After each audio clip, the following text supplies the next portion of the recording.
भक्त जनों, अब आप सुने कामदा एकादशी व्रत कथा। धर्मराज युधिष्ठिर कहने लगे, हे भगवान, मैं आपको कोटि कोटि नमस्कार करता हूँ।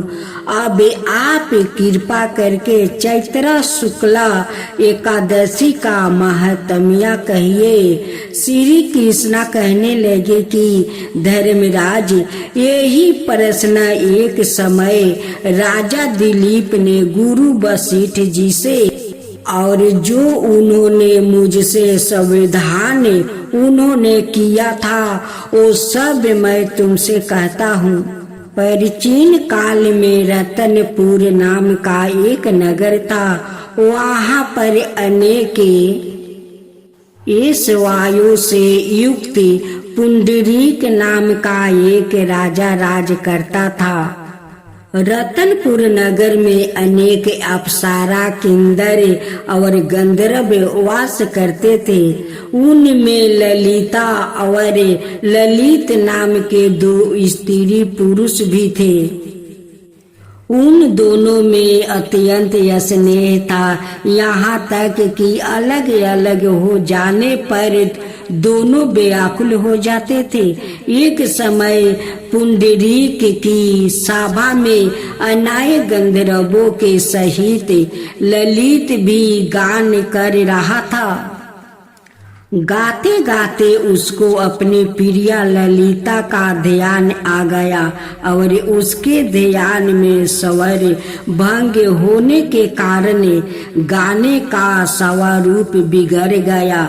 ललित के मन का भाव जानकर ककोट नाम का नाग ने पद भंग होने का कारण राजा से कह दिया।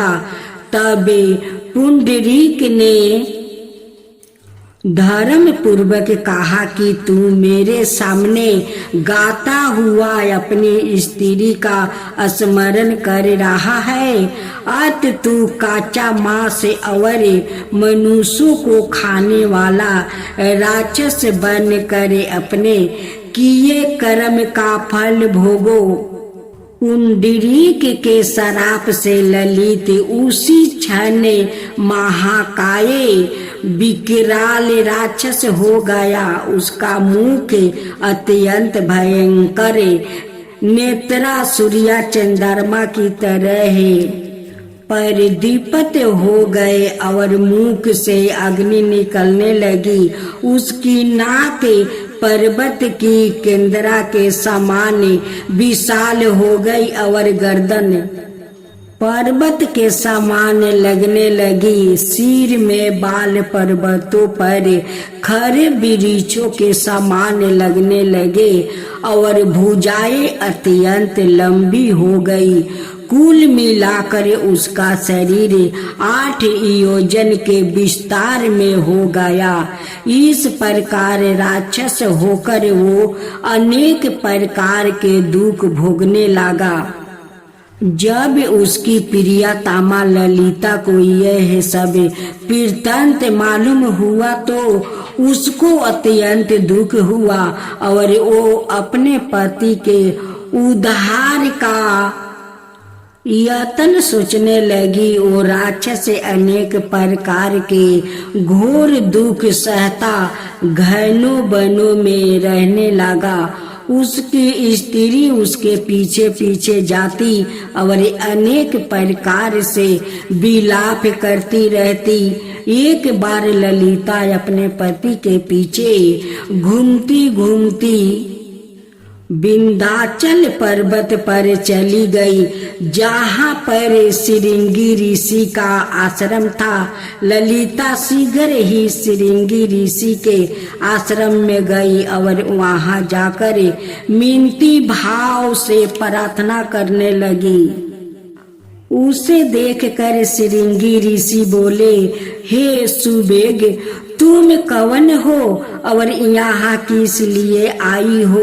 ललिता बोली कि हे मुनिवर, मेरा नाम ललिता है। मेरा पति राजा मुंडरीक के शराप से विशाल काया राक्षस हो गया है। इसका मुझको महान दुख है। उसके उद्धार का कोई उपाय बतलाइए। श्रृंगी ऋषि बोले, हे गंधर्व कन्या, अब चैत्र शुक्ल पक्ष की एकादशी आने वाली है, जिसका नाम कमदा एकादशी है। उसका व्रत करने से मनुष्य के सब कार्य सिद्ध होते हैं। यदि तू कमदा एकादशी का व्रत करके उसके पुण्य का फल अपने पति को दे दो तो वो शीघ्र ही राक्षस योनि से मुक्त हो जाएगा और राजा का श्राप भी अवश्य टल जाएगा। मुनि वर का ऐसा वचन सुनकर ललिता ने चैत्र शुक्ला एकादशी आने पर उसका व्रत किया और द्वादशी को ब्राह्मणों के सामने अपने व्रत का फल अपने पति को देती हुई भगवान से इस प्रकार प्रार्थना करने लगी, हे प्रभु, मैंने जो यह व्रत किया है इसका फल मेरे पति देव को प्राप्त हो, जिससे वो राक्षस योनि से मुक्त हो जाए। एकादशी का फल देते ही उसका पति राक्षस योनि से मुक्त होकर अपने पुराने स्वरूप में, असली रूप में आ गया। फिर से वो अनेक सुंदर हो गया। वस्तु भूषणों से युक्त होकर ललिता के साथ विहार करने लगा। उसके पश्चात वो दोनों विमान में बैठकर स्वर्ग लोक को चले गए। वशिष्ठ मुनि जी कहने लगे कि हे राजन, इस व्रत को विधि पूर्वक करने से समस्त पाप नष्ट होकर प्राप्ति हो जाती है और राक्षस आदि की योनि भी छूट जाती है। संसार में इसके बराबर कोई और दूसरा व्रत नहीं है। इसकी कथा पढ़ने या सुनने से अजपे ज्ञान का फल प्राप्ति होती है। हे विष्णु भगवान, जो आपका कथा कहे, जो सुने, जो हुंकार भरे, उन सबका ऊपर कृपा करना। हे विष्णु भगवान, सबका ऊपर कृपा करना। विष्णु भगवान की जय हो, विष्णु भगवान की जय हो। एक सोना नाम की लड़की थी। वो छोटे से तुलसी को सींचती और कहती कि हे तुलसी माता, तू सत्य की दाता, मैं तुझे सींचूंगी, तू मुझे सींचना। तेरा सेवा मेरा कोई नहीं अपना। जैसे जैसे तुलसी बड़ी हुई वैसे वैसे सोना भी बड़ी हो गई। हे तुलसी, रहने का घर दे, पहनने को कपड़ा दे, खाने को मीठा मीठा फल दे, 7 झरों का महल दे, चांदी का कपाट दे, चंदन का खाट दे, मखमल का गादा दे, रानी सा राज दे, सोने का जरी लगावल चुनरी दे, हीरा मोती का जेवर दे, कृष्णा जी का बसुरी दे। तुलसी सोना का सब कुछ दे दिया, लेकिन सोना तुलसी से मांगना फिर भी नहीं छोड़ी। तब तुलसी माता यह सुनकर कहने लगी, सोना, तुम्हें तो सब कुछ मिल गया है, अब क्या चाहिए? सोना कहती है कि हे तुलसी, विष्णु भगवान जैसा पति दो, श्री कृष्णा जैसा देवर दो, तुलसी जैसा ननद दो, मुझे लाल सिंदूर दो, मुझे लाल टीप दो, मुझे साजने के लिए सुलहो श्रृंगार दो। पतिव्रता अखंड सौभाग्य आशीर्वाद दो। विष्णु भगवान आते हैं और तुलसी का उदास देखकर कहते हैं, तुलसी तुम क्यों उदास हो? तुलसी कहती है कि मैं बहुत बड़ी मुसीबत में पड़ गई हूँ। इस लड़की छोटे से मुझे सींचती है और छोटे से सब कुछ मांगती है। अब कहती है कि विष्णु जैसा पति चाहिए, कृष्णा जैसा देवर चाहिए, तुलसी जैसा ननद चाहिए। पतिव्रता अखंड सौभाग्य का आशीर्वाद मांगती है। आप जैसा सोना का पति मैं कहाँ से दूं? कृष्णा जैसे देवर मैं कहाँ से दूं? तुलसी जैसा ननद मैं कहाँ से दूं? विष्णु जी कहते हैं कि तुलसी तुम चिंता मत करो, सब कुछ हो जाएगा। विष्णु भगवान कहते हैं कि इसमें चिंता के क्या बात है, मैं भी सोना का पति बन जाता हूँ, तुम उनकी ननद बन जाओ। अपना माया से मैं अपना एक और रूप धारण करती हूँ, कृष्णा रूप, वो उनकी देवर बन जाएंगे। माँ तुलसी कहती है कि उसका बाद में क्या होगा प्रभु? सोना का आंगन में एक अग्नि कुंड लगाते हैं। अब विष्णु भगवान सोना के साथ 7 फेरे लेते हैं। 7 फेरे लेते समय सोना का शरीर में उसी अग्नि कुंड का आग पकड़ लेता है। सोना जलकर वही पर भस्म हो जाती है। तुलसी कहती है कि प्रभु आपका ये कैसा लीला है, आप तो फेरा लेते लेते सोना तो जलकर भस्म हो गई। विष्णु भगवान कहने लगे कि हे तुलसी प्रिया, तुम पौधा रहोगी और सोना आपका पौधा में पतिया बनकर रहेगी। विष्णु भगवान कहते हैं कि आप दाल पात बनकर रहोगी और आपके साथ सोना फूल और पतिया बनकर आपके साथ रहेगी। सोना भी वही अग्नि कुंड में जलकर भस्म हो गई और माँ तुलसी के साथ पतिया बनकर उनकी साथ रहने लगी। सोना का प्राण जाकर एक रानी का गर्भ में प्रवेश कर लेती है। उस रानी का कोई संतान नहीं था। रानी तुलसी माता का बहुत बड़ा परम भक्त थी। माँ तुलसी का श्रद्धा पूर्वक वो पूजा पाठ करती थी।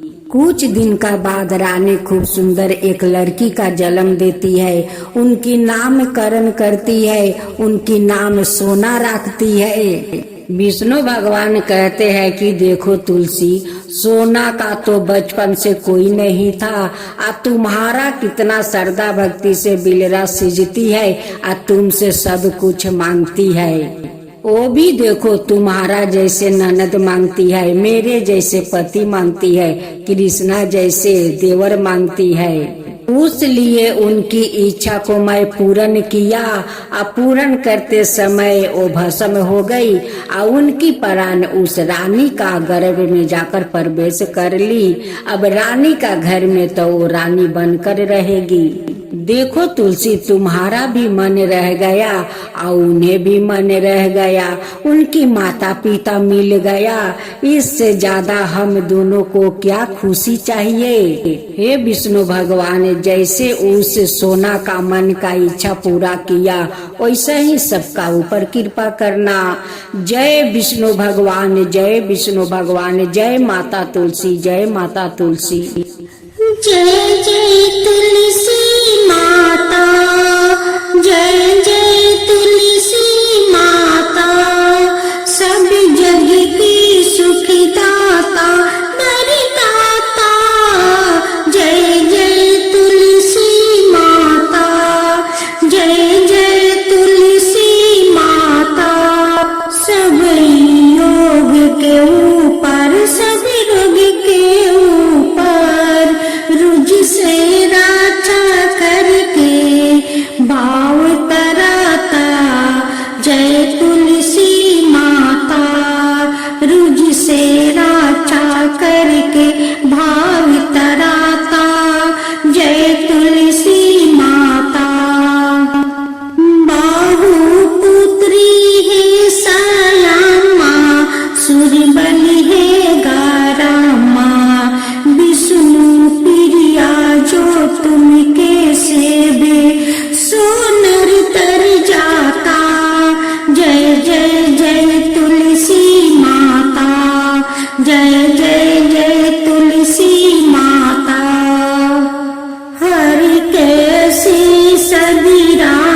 थे, त्रिभुवन से हो बनती थी, पतित जनों की तारानी, तुम्हें हो भी खाता। जय जय तुलसी माता, जय जय तुलसी माता। लेकर जन्म बिजन में आई, दिव्य भवन में मानव लोगी तुम्हीं से सुख संतति पाता। मानव लोगी तुम्हीं से सुख संतति पाता। जय जय तुलसी माता, जय जय तुलसी माता। माँ लक्ष्मी की जय हो, माँ लक्ष्मी की जय हो। माँ लक्ष्मी की व्रत पूजा विधि। सबसे पहले एक चौकी पर माँ लक्ष्मी और भगवान गणेश की मूर्ति की स्थापना करे। ध्यान रखे कि मूर्ति का मुख पूर्व या पश्चिम दिशा में रखे। इसके बाद थोड़ा सा चावल डालकर लक्ष्मी जी के पास कलश की स्थापना करे। कलश के ऊपर एक नारियल में कपड़ा बांध कर रखे। इसके बाद गणेश जी के और चावल की 16 डेरिया बनाए या 16 मातृका की प्रतीक है। 9 ग्रह और 16 मृतका के बीच अवस्थित का चिन्ह बनाए। साथ ही 11 दीपक, खील, बतासे, मिठाई, वस्तु, आभूषण, चंदन का लेप, सुंदर कुमकुम, सुपारी, पान, फूल, दूभा, चावल, लवंग, इलायची, केसर, कपूर, हल्दी, दूब, अगरबत्ती। इसके बाद विधि विधान के साथ पूजन करे। सबसे पहले गाथा का पाठ करे। अंत में भगवान गणेश और माँ लक्ष्मी की आरती करे। एक गांव में एक ब्राह्मणी रहती थी। वो दिन प्रतिदिन भगवान विष्णु की आराधना करती थी। भगवान विष्णु उसकी भक्ति से बहुत प्रसन्न हुए और उन्हें अपनी प्रिया भक्त को दर्शन दिया। साथ ही ब्राह्मणी ने कहा कि तुमने जो वरदान मांगना है तू मांग सकते हो। जब ब्राह्मणी ने इच्छा जाहिर करते हुए कहा कि वो चाहती है कि उसके घर में माँ लक्ष्मी का वास हो जाए। इसके बाद भगवान विष्णु ने उस ब्राह्मणी को अपने घर में माँ लक्ष्मी को बुलाने की तरीका बताया। भगवान विष्णु ने बताया कि तुम्हारे घर में कुछ ही दूरी पर जो मंदिर है वहाँ एक स्त्री आती है और वहाँ आकर उपले थापती है, तो तुम्हें उसे अपने घर आने का निमंत्रण देना होगा। वही माँ लक्ष्मी है। ब्राह्मणी ने भगवान विष्णु के कहे अनुसार ही किया। ब्राह्मणी ने उस स्त्री को अपने घर आने का निमंत्रण दिया। तब माँ लक्ष्मी ने उस ब्राह्मणी से कहा कि वो 16 दिन के लिए माँ लक्ष्मी की पूजा करे। माँ लक्ष्मी के कहे अनुसार ब्राह्मणी ने 16 दिन तक माँ लक्ष्मी की उपासना की। माँ लक्ष्मी ने फिर उस ब्राह्मणी को आशीर्वाद दिया और उसके घर में निवास किया। तभी से जो व्याकृत चैत्र महीने के माँ लक्ष्मी की इन 16 दिन तक उपासना करता है, माँ लक्ष्मी उसे प्रसन्न होकर उसे सुख समृद्धि का आशीर्वाद देती है। ओम जय लक्ष्मी माता, मैया जय लक्ष्मी माता, तुमको निस दिन सेवते हरि विष्णु दाता। ओम लक्ष्मी माता, ओम राम बाबा रामिनी, तुम्हें ही जगी माता। सूर्य चंद्रमान धावते नारद ऋषि गाता। ओम जय लक्ष्मी माता। दुर्गा रूप निरंजनी सुख सनपति दाता। जो कोई तुमको धावते ऋषि रिधि सिद्धि धन पाता। ओम जय लक्ष्मी माता। तुम्हें पाताल निवासिनी तुम्हें ही सुविदाता। करम प्रभाव प्रकाशिनी भाव निधि की ताराता। ओम जय लक्ष्मी माता। जिस घर में तुम रहती सब सद्गुण आता। सब संभव हो जाता मन नहीं घबराता। ओम जय लक्ष्मी माता। तुम बिना ज्ञान न हो बेबस्तर ना कोई पाता।